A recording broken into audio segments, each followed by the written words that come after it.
నేను ఒక చిన్న విషయం చెప్తాను. నేను బెంగళూరు వచ్చాను. బెంగళూరు దగ్గర పునుగెలై అని ఒక ఊరు ఉంది. అది బెంగళూరు నుంచి 1.5 జర్నీ అక్కడికి వచ్చాను. అక్కడ మా బాబు వర్క్ చేస్తున్నాడనమాట. నేను ఒకసారి కాదు 2 టైమ్స్ 3 టైమ్స్ వచ్చాను. అయితే నాకు అక్కడ కొన్ని డాగ్స్ పరిచయం అయ్యాయి. అందులో ఒక డాగ్ బాగా పరిచయం అయ్యింది. అదైతే చాలా హెల్తీగా ఉంటుంది, నీట్గా ఉంటుంది, హెల్తీగా ఉంటుంది. అది మేము ఒకళ్ళు డోర్ వేసి డోర్ కొట్టి మరి తీయమంటుంది, తీస్తాము, వస్తుంది, బిస్కెట్లు వేస్తే తినేస్తుంది, వెళ్ళిపోతుంది, కూర్చుంటుంది, కాసేపు వెళ్ళిపోద్ది.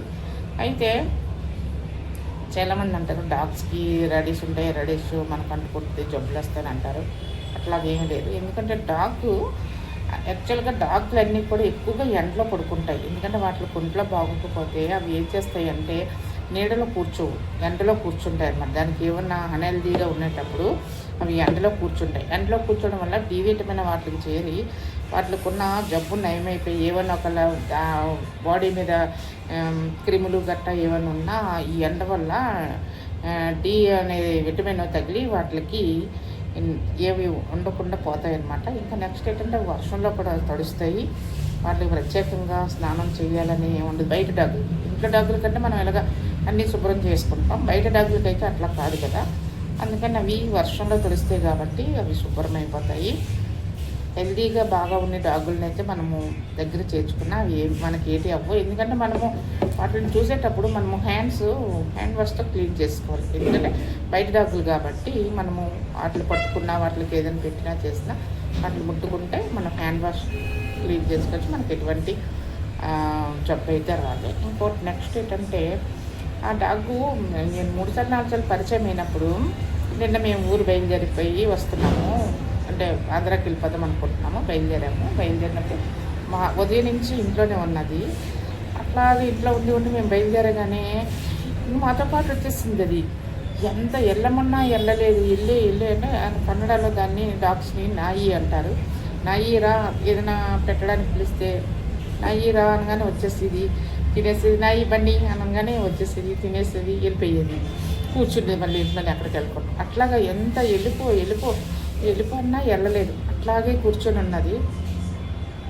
ఇంకా మాతో వచ్చేసింది అనమాట. మాతో వచ్చిగానే ఇంకా ఏం చేసి ఎంత తగిలినా వెళ్ళలేదు. ఇంకా అప్పుడు ఏం చేస్తామంటే ఇంకా సరలే అనేసి మరి ఏం చేయలేదు. ఎందుకంటే వస్తున్న దారిలో మాకు ఆటో దొరకలేదు, కొద్ది దూరం నడాల్సి వచ్చింది. నడుస్తూనే మాతో పాటు వచ్చేసింది. మధ్యలో కుక్కలు, ఎందుకంటే వీధికి కొన్ని కుక్కలు ఉంటాయి. కుక్కలు ఉండడం వల్ల ఏంటంటే అవి అక్కడ ఫుడ్ ఉంటుంది కదా, వాళ్ళు ఏదో ఒక ఫుడ్ పెడుతుంటారు. అందుకనే బయట వేరే కుక్కల్ని రానివ్వరు. అక్కడ ఒక 3-4 కుక్కలు ఏమన్నా అవే ఉంటాయి. మళ్ళీ బయట వేరే కుక్క వచ్చిందంటే అవి రానివ్వు, అరుస్తాయి. ఎందుకంటే వాటి ఫుడ్ తగ్గిపోద్దని అవి రానివ్వవు. ఏ కుక్కలైనంత వీధికి కొన్ని కుక్కలు ఉంటాయి అన్నమాట. అవి ఆ వీధిలోనే ఉంటాయి, కొత్త కుక్కని ఏవి రానివ్వవు.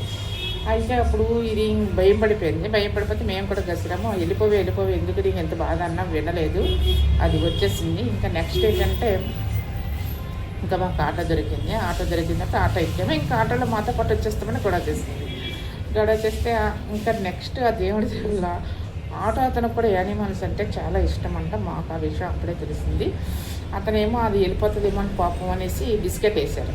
నేను నీది బిస్కెట్ ఎట్లా వచ్చిందని అంటే నేనే వేసానమ్మా అన్నారు అతను. సరే అనుకున్నాం, వెళ్ళిపోమని ఎంత తల్లి మీద వెళ్ళట్లేదు. మేము ఆటో ఆల్రెడీ అతను పంపాము, స్లోగా డ్రైవ్ చేస్తున్నారు. స్లోగా డ్రైవ్ చేస్తే మాతో పాటు స్లోగా వస్తుంది, కానీ అది ఎంత వెళ్ళమన్నా వెళ్ళలేదు. ఇంకా నెక్స్ట్ ఏం చేశారంటే అతను సరేలే ఏంటి కొద్దిగా దూరం మీద ఎక్కించుకుందానంటే ఎక్కేది. మేము ఎక్కడ బస్సు దిగాల్సిన ప్లేస్లో దిగిపోయాము. అది వెళ్ళిపోమన్నా వెళ్ళలేదు. ఇంకా అందరం కూడా ఆటోలు కూడా చాలాసేపు వెళ్ళమని చెప్పారు, అది వెళ్ళలేదు. అయితే అది అన్నారు తీసుకెళ్తానంటే అయితే ఫోన్లే మంచి అతను బాగా దొరికారు. దీన్ని ఎంతవరకు వచ్చింది దానికి ఇల్లు తెలుస్తుందో తెలియదు ఎట్లాగా అని అనుకున్నాము. కానీ ఆటో అతను మంచి అతని వల్ల అతను అంటే నేను ఎక్కించుకొని ఎక్కడ దించేయాలమ్మా అంటే కర్ణాటక బ్యాంక్ దగ్గర దించాను, మేము అక్కడ ఉన్నాం అనమాట. అక్కడ దించేయాలంటే సరే ఎక్కించుకున్నాను. చూసారా, మనకి మంచి చేస్తే మనకి మంచి అనేది ఎప్పటికైనా జరుగుద్ది. మేము అలాగే ఎంతో బాధపడ్డాం. కానీ ఆ దేవుడి దేవల్ల అతను కూడా యానిమల్స్ అంటే ప్రేమ ఉన్నప్పుడు మాకు ఆటో దొరకడం వల్ల ఆ కుక్క మాకు సేఫ్ అయ్యిందనమాట. చక్కగా దాని ప్లేస్లో దిగిపోయింది. మళ్ళీ నేను వెళ్ళేటప్పుడు మళ్ళీ అది ఎలాగుందో చూడాలి. ప్రస్తుతానికైతే అది చాలా బాగుంటుంది, నీట్గా ఉంటుంది, స్ట్రాంగ్గా ఉంటుంది అనమాట. అది చాలా బాగుంటుంది. ఇంకే మనం ఏదైనా చేసేటప్పుడు కుక్కలకి ఫుడ్ పెట్టండి, తర్వాత ఆవులకి పెట్టండి. ఇంకా నెక్స్ట్ మనకి వీలైతే ఏదో 10 20 దానం చేయండి, లేదంటే కొద్దిగా బియ్యం గట్ట అయినా దానం చేయండి. మనకు చాలా మంచిది అనమాట. ఎందుకంటే మనము చేసే పుణ్యము ఇప్పుడు కాకుండా రేపటికన్నా అది మనం ఉపయోగపడుతుంది. మనం చేసే పాపము అది రేపటికి మనకి వెంటనే తగులుతుంది, పోదు. పుణ్యం అయితే మనకి మన వెన్నంటే వస్తుంది. పాపం మాత్రం మనకి ఎంత పోగొట్టుకుందామన్నా పోగదు. మనం ఉన్నప్పుడే, మనం ఆరోగ్యంగా ఉన్నప్పుడే నలుగురికి హెల్ప్ చేయడము, అలాగే నలుగురికి మంచి పని చేయడము, మనం మంచి జ్ఞానాలు అవి చేసామంటే అది మనకి, మన పిల్లల్ని కూడా కాపాడుతుంది అనమాట. ఎవరైనా సరే ఇట్లా చేయండి, చాలా మంచిది అనమాట.